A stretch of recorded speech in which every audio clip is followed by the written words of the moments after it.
Hello friends, educational fact channel में आपका स्वागत है। हाजिर आपके लिए आज की एक बड़ी अपडेट को लेके। इस वीडियो में हम बात करने वाले हैं एचपीआरसी ने आज एक न्यू एडवर्टाइजमेंट नोटिफिकेशन जो है वो जारी किया है। इसमें आप देख सकते हैं, सबसे पहले अगर स्टार्टिंग डेट की बात करें तो 13/4/2026 से 4/5/2026 तक आप आवेदन जो है वो कर सकते हैं इसमें। और वैकेंसीज़ की अगर मैं बात करूँ तो इसमें 2-3 तरह की जो वैकेंसीज़ है वो निकाली गई है। हालाँकि टीचिंग की वैकेंसीज़ है जिसकी हम अभी बात भी कर रहे थे। तो यहाँ पे आप देख सकते हैं कि सबसे पहले टीचर बायोलॉजी की जो वैकेंसीज़ है वो निकाली गई है। फिक्स सैलरी इसमें रहने वाली है 30,000 आपके लिए इसमें जो है वो सैलरी मिलेगी। और सीबीएसई स्कूल्स के लिए है ये आपकी 78 टोटल जो टीचर्स है वो इसमें जो मतलब टीचर की वैकेंसी है वो निकली है, जिसमें आपका जनरल यूआर के लिए 28 है, ईडब्ल्यूएस के लिए 10 है, एससी यूआर के लिए 15 है, एससी बीपीएल में 3 है, ओबीसी यूआर में 13 है और एसटी यूआर में 3 है। बाकी बीपीएल की भी एक एक दो दो है। तो इस तरह से 78 है। दूसरा है आपका टीचर केमिस्ट्री का। केमिस्ट्री में आपकी देख सकते हैं जनरल में ये भी 78 है मतलब टोटल। तो 28 इसमें जनरल के लिए सेम जो आपका ऊपर था वही सेम रहने वाला है इसमें भी। और तीसरा है आपका जो इसमें वैकेंसी निकली है वो फिजिक्स की है। फिजिक्स में भी 78 वैकेंसीज निकली है। इसमें भी आपका सैलरी 30,000 मिलेगी और 10 मंथ की आपको सैलरी इसमें दी जाएगी। 2 महीने की सैलरी आपको नहीं मिलेगी इसमें। और जनरल यूआर में 28 है, ईडब्ल्यूएस में 10 है, जनरल एफएफ में 1 है, एससी डब्ल्यूएफएफ में 1 है, एससी यूआर में 15 है, एससी पीपीएल में 3 है, ओबीसी यूआर में 13 है, ओबीसी पीपीएल में 3 है, एसटी यूआर में 3 है, एसटी पीपीएल में 1 है। आगे एक और वैकेंसी है वो आपकी है, थोड़ी सी बड़ी भी है। और ये आपकी टीचर कॉमर्स की है और इसमें भी आपकी 30,000 सैलरी रहेगी। 10 महीने के लिए आपको इसमें मतलब 10 महीने की सैलरी मिलेगी। बाकी ये कब तक रहेंगे कब तक नहीं रहेंगे इसकी कोई अभी जानकारी है नहीं। फिलहाल तो 5-10 सालों के लिए रहेंगे, लेकिन बाद में एंगेज कर दिया जाएगा। ऐसी कोई ज़्यादा घबराने वाली बात है नहीं।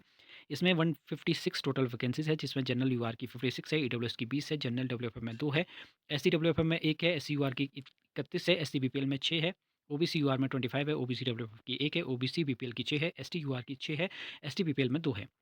बाकी इसमें एसेंशियल क्वालिफ़िकेशन पे आते हैं अब। और भी जो वैकेंसी निकलेगी जो आपकी जैसे हिंदी, हिस्ट्री वगैरह की, वो भी आपको जल्द देखने को मिल जाएगी। और क्वालिफ़िकेशन यहाँ पे हम मेनली बात करेंगे। तो यहाँ पे आप देख सकते हैं जो आपकी जो भी ये वैकेंसीज़ निकलनी है इसमें आपकी मास्टर डिग्री आपके पास होनी चाहिए और मिनिमम आपके 50% मार्क्स जो है वो इसमें होने चाहिए। और दूसरा आपका इसमें चलो ये तो प्रोफिशिएंसी इन हिंदी और इंग्लिश वो तो चलो कोई बात नहीं है।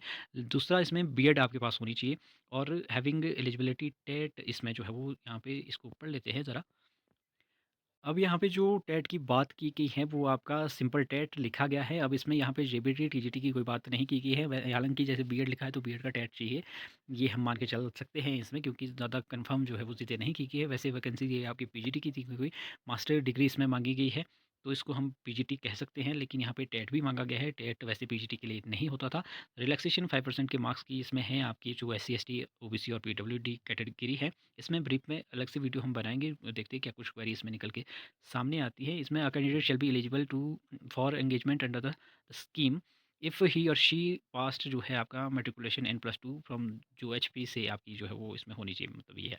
सेम आपका केमिस्ट्री में भी आपकी जो एजुकेशन क्वालिफिकेशन है, एसेंशियल क्वालिफिकेशन वो आपकी मास्टर डिग्री आपकी होनी चाहिए केमिस्ट्री और आपकी जो बायोकेमिस्ट्री में।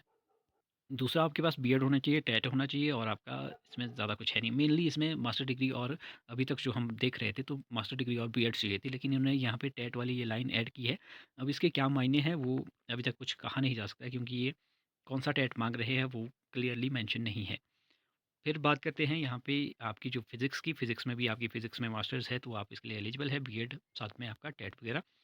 फिर आपकी कॉमर्स की बात करें, कॉमर्स में भी इसमें आपकी जो माँगी गई है वो मास्टर डिग्री यानी कि एमकॉम माँगी गई है 50% मार्क्स के साथ, या फिर आपका मास्टर ऑफ फाइनेंस कंट्रोल भी चलेगा। और इसमें भी आपकी बीएड आपके साथ पास होनी चाहिए और टेट आपके पास होना चाहिए। बाकी इसमें आपका एग्ज़ाम की बात करें 120 मार्क्स, इसमें आपके पेपर जो है वो 120 मार्क्स का रहेगा और 120 ही क्वेश्चन इसमें आने हैं और 1.5 घंटे का ये आपका रहने वाला है। और इसमें भी आपका जो मतलब मेन पार्ट रहेगा वो सब कंसर्न सब्जेक्ट से रिलेटेड जो है वो रहेगा। लगभग 80 क्वेश्चन आपको जो है वो आपके रिलेटेड सब्जेक्ट से रिलेटेड रहेंगे। बाकी आपको 40 क्वेश्चन में इंक्लूड इसमें सब कुछ आपको आ जाएगा। ये मान के चल सकते हैं आप, जीके वगैरह जो भी आपका रहता है, अदर हिंदी, इंग्लिश वगैरह। बाकी फ़ीस की बात करें, फ़ीस आपकी सेम है, 800 जो है वो सभी के लिए है। और आपकी करेक्शन अगर आपने करनी है तो 100 रुपया इसमें एक्स्ट्रा आपको देना पड़ेगा। बाकी ऑनलाइन माध्यम से आप अप्लाई जो है वो कर सकते हैं। किस तरह से अप्लाई होगा उसके लिए हमने वीडियोज़ बनाई हुई है, वो आप देख सकते हैं थोड़ा सा जनरल आइडिया लेने के लिए। दूसरी बड़ी अपडेट की बात करें तो यहाँ पे एक जो आपका हाल ही में वैकेंसीज़ निकाली गई थी, ये भी सीबीएसई वाली थी, लेकिन ये आपकी जेबीटी की वैकेंसीज़ है, पोस्ट कोड 26015, अगर मैं करेक्ट हूँ तो। तो इसमें भी जो आपकी करेक्शन विंडो है वो ओपन हो चुकी है, क्योंकि इसकी जो लास्ट डेट है वो लास्ट डेट हो चुकी है। और 8 से 14 तारीख तक इसमें जो काफ़ी लंबा समय जो है वो करेक्शन विंडो ओपन की गई है। तो 14 तारीख तक इसमें अगर आपने कोई गलती की है जेबीटी के फॉर्म में, तो आप इसे करेक्ट जो है वो कर सकते हैं। जिन्होंने अप्लाई नहीं किया है वो अप्लाई नहीं कर पाएँगे, जिन्होंने अप्लाई किया है और गलत हो गया है कुछ भी, तो आप एडिट जो है वो कर सकते हैं। इसके साथ-साथ जो और भी पोस्ट कोड है, जैसे आपका 26005 से लेके आपका 26015 तक, ये इसमें मैक्सिमम जो आपके पोस्ट कोड है, सभी के जो आपकी करेक्शन विंडो है वो ओपन हुई हुई है। बीच में एक तो पोस्ट कोड बचता है, जिनकी की लास्ट डेट थोड़ी-सी एक्सटेंड कर दी गई थी, उनकी आपकी करेक्शन विंडो ओपन नहीं है। तो बाकी की सभी करेक्शन विंडो ओपन है, तो आप उसका जो है वो एडिट जो है वो अपना फ़ॉर्म कर सकते हैं। बाकी एक और अपडेट ये भी है कि जो आपका हाल ही में इंग्लिश का एग्ज़ाम हुआ था, उसकी जो आंसर की है, वो भी आउट हो चुकी है। वो मुझे देखने को मिला था कहीं, तो आप उसको भी चेक कर लें, उसकी जो आंसर की है वो आउट हो चुकी है। बाकी आपका ऑब्जेक्शन विंडो भी उसमें भी ओपन हुई है। ऑब्जेक्शन अगर आप करना चाहते हैं, तो आप ऑब्जेक्शन जो है वो कर सकते हैं। तो ये कुछ अपडेट्स थी। ये देख सकते हैं आप, ये करेक्शन विंडो वाली है जिसकी मैं बात कर रहा था कि पोस्ट कोड आपका 26005 से लेके 26015, अब आप 15 मतलब आपका 26015 तक जो है वो ये इसमें करेक्शन विंडो ओपन है, 7 और 9 की नहीं है। ये भी कुछ दिन में हो जाएगी, जैसे इसकी लास्ट डेट जो है वो हो जाती है। बाकी आपको पता है कि जो आपका डिजिटली आर्ट्स का रिज़ल्ट आउट हुआ था, उसकी भी जो डॉक्यूमेंट वेरिफ़िकेशन का जो शेड्यूल है, आपका नेम वाइज़ और डेट वाइज़, वो भी जारी हो चुका है। अगर आपने वो नहीं देखा, तो वो भी आप साइट पे देख सकते हैं। वो तो हमने वीडियो बना दी थी, लेकिन इस वीडियो में हम आपके साथ शेयर करेंगे कि बहुत सारी कैंडिडेट पूछ रहे थे कि जो डॉक्यूमेंट्स हैं, वो क्या-क्या कैरी करने हैं। तो कैरी करने हैं, आपने सबसे पहले तो आपका जो कॉल लेटर है, वो आपका अब इन्होंने मतलब बाय पोस्ट तो मना की है, आपको ईमेल के माध्यम से मिल जाएगा। बाकी आपका एप्लीकेशन फ़ॉर्म है, वो भी आपने साथ कैरी कर लेना है।